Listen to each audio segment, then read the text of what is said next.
We have accomplished this together at a moment when, around the world, it is increasingly difficult to get trade deals done. And the result, I think, is the best trade agreement in history.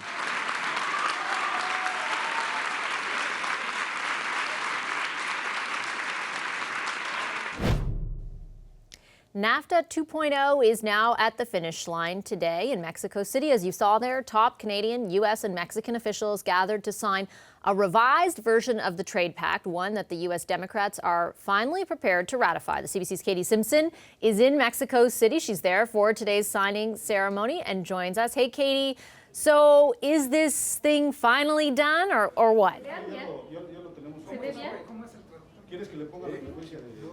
Kinda, sorta, almost. They're at that sort of finish line stage. And right now we're inside the Canadian Embassy in Mexico City, and they're actually doing a test setting up for Chrystia Freeland, the Deputy Prime Minister's news conference in just a short period of time. But this is certainly a big day for Canada. It's a big day for the Canadian economy. It's a big day for many Canadian companies that do rely on cross-border trade. And that is something, stability for those businesses is something that the Canadian government has really made a priority. And now that all three countries seem to be in a place where everyone is comfortable with some of those changes they made to the deal, they were simply gushing over one another at a news conference this afternoon or at a signing ceremony this afternoon. And certainly that has not been the case. This has been an evolution of a relationship between three countries, moving from adversaries to now what appears to be allies. Have a listen. This has been a long, arduous, and at times fraught negotiation. We made it to the finish line because we learned how to work together. It's nothing short of a miracle that we have all come together. I think that's a testament to how good the agreement is. And Katie, we keep calling this a revised agreement or an updated agreement. Can you talk a bit about what the revisions actually are? What changes in this one versus the deal they initially agreed to?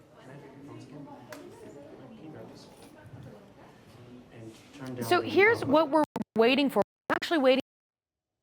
We haven't seen the fine print just yet, and we're relying on what the Democrats in Washington had to say about what they were able to secure within this revised NAFTA agreement. We don't know if they've included everything that changed yet, and that's a question that we need to put to Chrystia Freeland. Is there anything else in this deal that changed that the Democrats didn't mention? And when are we going to see that fine print? What exactly are those changes going to look like? In broad terms, the Democrats talk about some key things. One has to do with the price of pharmaceutical drugs, the price of prescription drugs.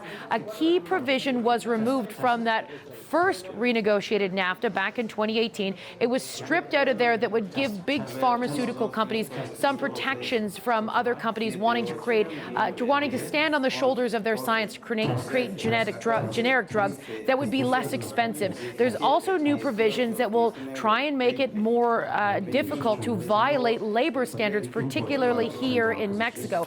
That was a big concern for the Democrats. If Mexican companies, Mexican factories were violating those labor standards, the Democrats did not want companies to be able to get off scot-free. Same with environmental standards. That's another issue that came up that the Democrats mentioned. But again, we need to see that fine print. Still, Nancy Pelosi, who is the Speaker of the House, who is the one leading the charge to get those revisions in exchange for a promise to pass this through Congress, she's calling this a big day for American workers.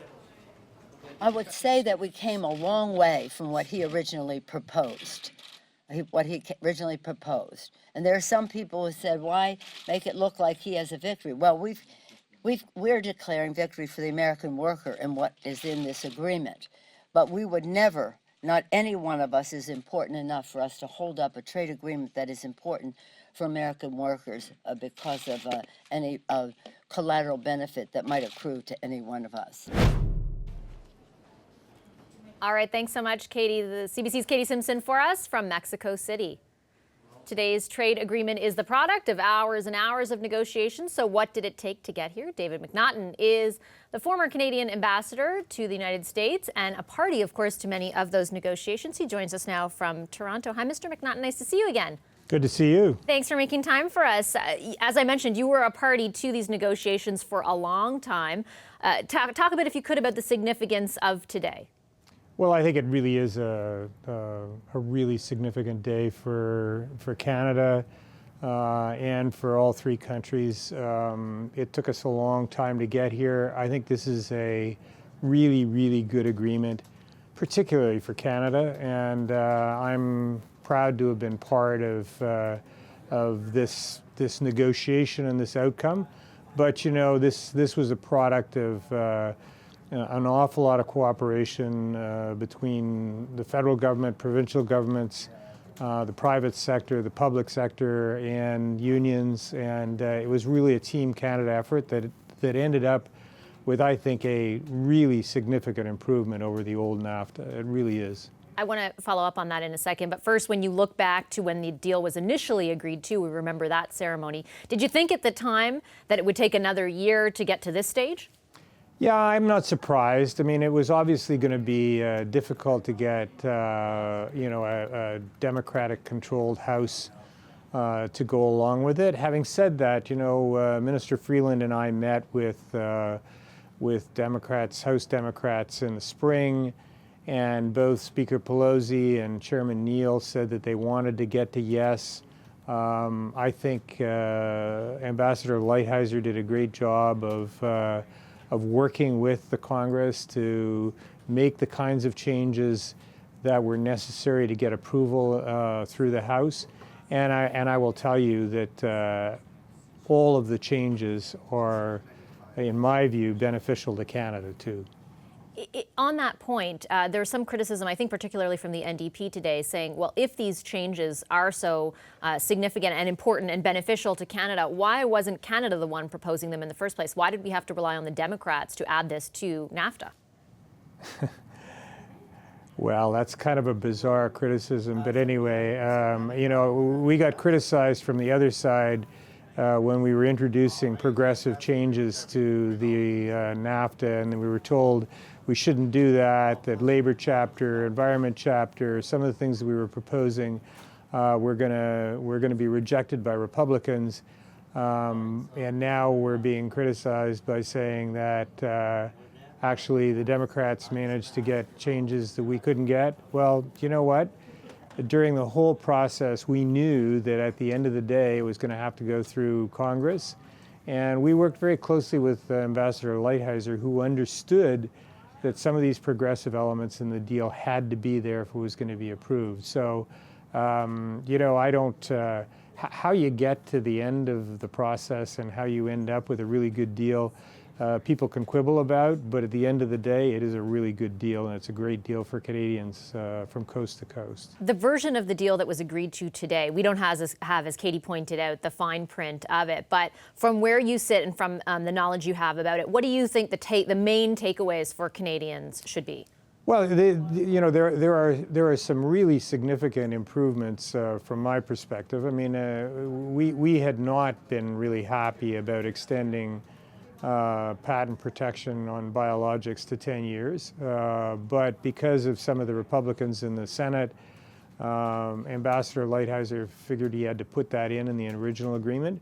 The Democrats were very much of the view that they wanted it taken out, and fortunately it's taken out, which is going to save hundreds of millions, if not billions of dollars to Canadian taxpayers. I think the second thing is that the old Chapter 20, which was the dispute resolution between governments, that the Americans had been blocking appointing panelists to the dispute resolution panels for many, many years. It is now an effective an effective mechanism, and they can't do any panel blocking anymore. So not only did we preserve Chapter 19, which was the protection for our softwood lumber industry, among other things, we also have now Chapter 20, which allows us to take action if there are abuses to labor or environmental standards. So, this is a really, really significant improvement to the original NAFTA. How does that dispute settlement factor into what appeared to be, at least over the past few weeks, a focus for Mexico, and that is whether or not U.S. officials would be able to just go and inspect and make sure that the enforcement was happening in a Mexican factory, for example? What is your understanding of how that now unfolds? Well, so I think the way it's going to work now is that there is sort of a fast tracking to a dispute resolution in that regard, and there will be some kind of independent panel established to adjudicate any dispute. So it won't be, I don't think, American people going in to inspect, but it'll be, you can actually get to a very fast resolution of any dispute that people see. If they think there's abuses taking place, we can quickly establish an independent panel to adjudicate as to whether or not that's the case, and if it is the case, there will be the ability to retaliate. So I think that's really good. I think Mexico has gone a long way in terms of putting in place good labor laws. We've helped them in terms of figuring out how to implement those, and I think this enforcement mechanism is important in terms of establishing the credibility that it's actually going to work. There has been some commentary over the last 48 hours saying that, or insisting that Mexico acquiesced on a lot. Do you agree with that assessment? I think that Mexicans should be complimented in terms of how far they came. I think President López Obrador is genuinely interested in improving the lives of workers in Mexico, and I think a lot of the provisions in this agreement, the labor standards, the environmental standards, will improve standards in Mexico, and I think that's a good thing. And I commend him for having had the courage to stand up to some of those who wanted to continue to exploit workers, and I think that was a bad thing. So there was some speculation that Canada, well, that the U.S. primarily, but that Canada also would help fund some of those labor changes in Mexico. Yeah. Is that your understanding? Yeah, and to what degree? Well, I don't know the details of what we were doing, but I know that we had people go down to Mexico to work with them because there's an awful lot of actual execution implementation details in terms of their labor laws.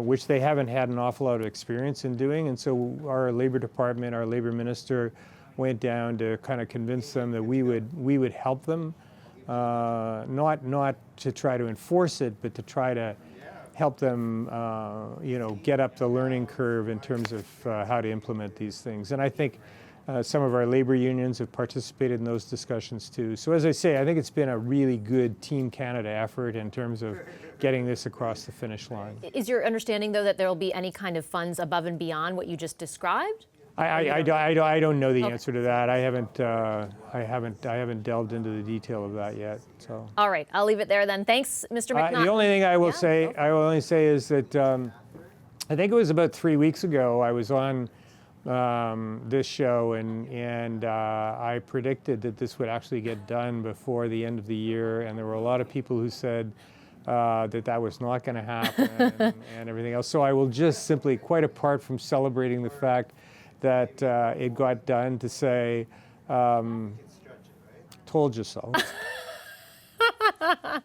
Got it. Noted. Okay. Noted. Right. We'll make sure and put that out on Twitter. Thanks, Mr. Okay, McNaughton. thanks. Appreciate your time as always. All right. Former ambassador to the U.S., David McNaughton. Canada, the U.S., and Mexico finalized the new North American Free Trade Agreement today, clearing the way for its long-awaited ratification by each country. It was more than a year ago all three nations agreed to a new pact, but Democrats south of the border wanted some changes like lower prescription drug costs and higher labor and environmental standards in Mexico. That all led to today's second signing in Mexico City. So is this a good deal for all three countries? Agustin Barrios Gomez is a former Mexican congressman. He's now co-chair for North America of the Mexican Council on Foreign Relations. He joins us from Mexico City. Bryan Kingston is the Vice President of International and Fiscal Issues at the Business Council of Canada. He's in our Washington bureau. And Sarah Goldfeder next to me is a former U.S. diplomat and is now a principal at Earnscliffe Strategy Group. Hello to all three of you. We've got the American here in Canada, the Canadian in America. Bryan, I'm going to start with you in Washington. Your perspective on the significance of what was announced today and how it's being received there. It's hugely significant. I mean, this has been, underway for 2.5 years. been many ups and downs throughout this negotiation. And, frankly, if you'd told me 3 years ago that we would renegotiate NAFTA, we'd come to a situation where we have an agreement that's being announced by the House Democrats, embraced by the Democrats, and supported by U.S. labor, I just frankly wouldn't have believed you. So, it's amazing that we've got here. And I think it sets up the agreement for a much more sustainable life because it has support from, a quarter of the U.S. that was very much opposed to NAFTA. Agustin, how's it being received in Mexico right now? Well, this is sort of the epicenter of the action, right? So we've got Chrystia Freeland down here. We had this second signing, just like you mentioned, Vashi. It's being received with a huge sigh of relief, just like in Canada. I think Brian's point with respect to the fact that they got Trumka on board, that is the AFL-CIO on board, that was huge. It also augurs well for the future of North American trade that it did come together in this way. And it's incredible, the fact that finally the interests of 475 million North Americans actually prevailed over all of the rhetoric that we had heard in 2016. What do you think, Sarah? I agree with both Bryan and Agustin, and I think that it's also really important to note that this is an agreement that I think set some new ground in how it deals with labor and environment. And one of the things, and I think that this is really full credit to the Mexicans for this. There was this part of Chapter 20, which is now Chapter 31, which really led to kind of a stalemate on a lot of the state-to-state disputes that weren't really able to be resolved within NAFTA and just kind of sat and languished. And now that's fixed. And so we have a much better agreement today than we had before. In layman's terms, what does that mean? Because we keep hearing state-to-state dispute resolution. What does that mean? So when one state wants to challenge another state on practices. So this is something. I hesitate to say it, but softwood. Right. So this is one of those areas where you have one country challenging another country on trade practices.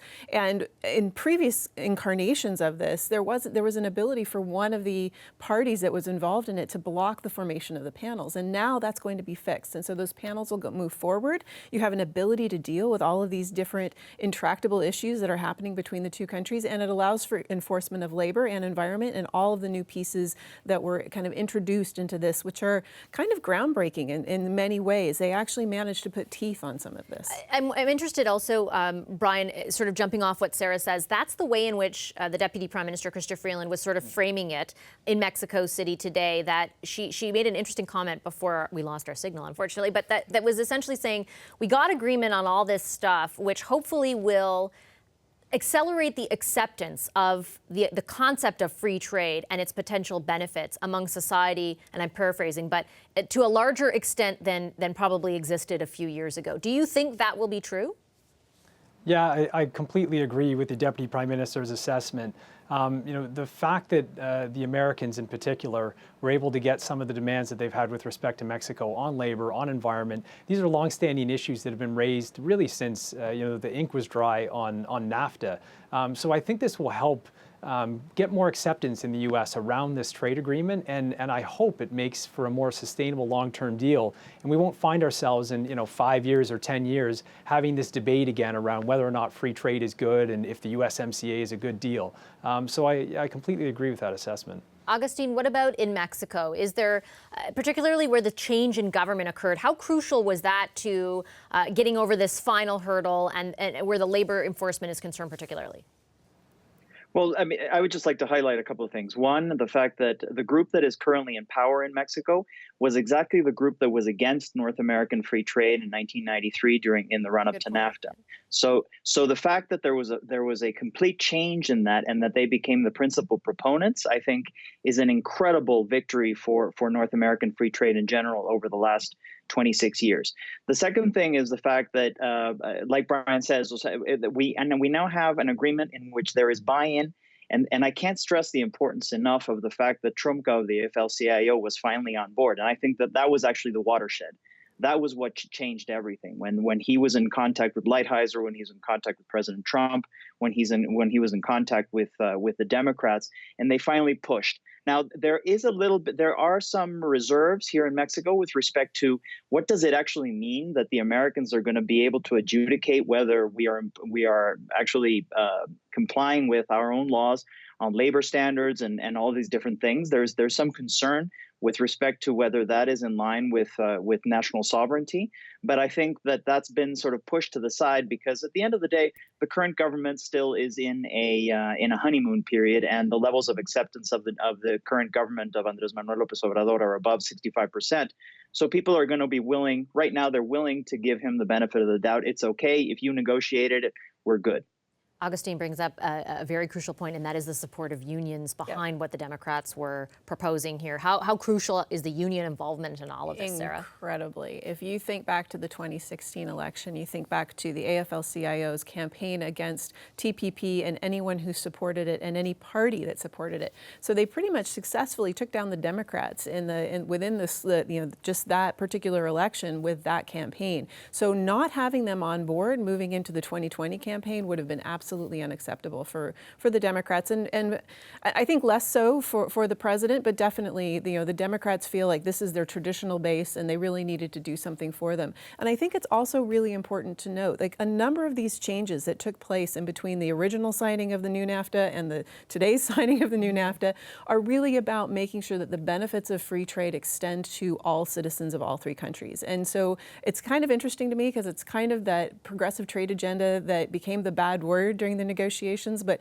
it's where we started. It's very much where Canada started on a lot of these issues of making sure that there would actually be ways to ensure the environment was protected. There was actually ways to pursue labor violations by any of the three countries and ensure a level playing field across the board for manufacturing and food and textile sectors as well. So I think we got all of that, and we also have this piece on pharma, which we haven't really spoken about, but it's a really big deal for the Americans, and it really takes Nancy Pelosi into a place politically where she hadn't been able to play yet, and so that's really an interesting thing to watch. Okay, I've got to leave it there, but thank you very much to all three of you for your patience this evening and for your insights as well. Thanks to Agustin Barrios Gomez, Bryan Kingston, and Sarah Goldfeder. Hi, I'm Vashi Capellos, host of Power in Politics. See more of our show by subscribing to the CBC News channel or click the link for another video.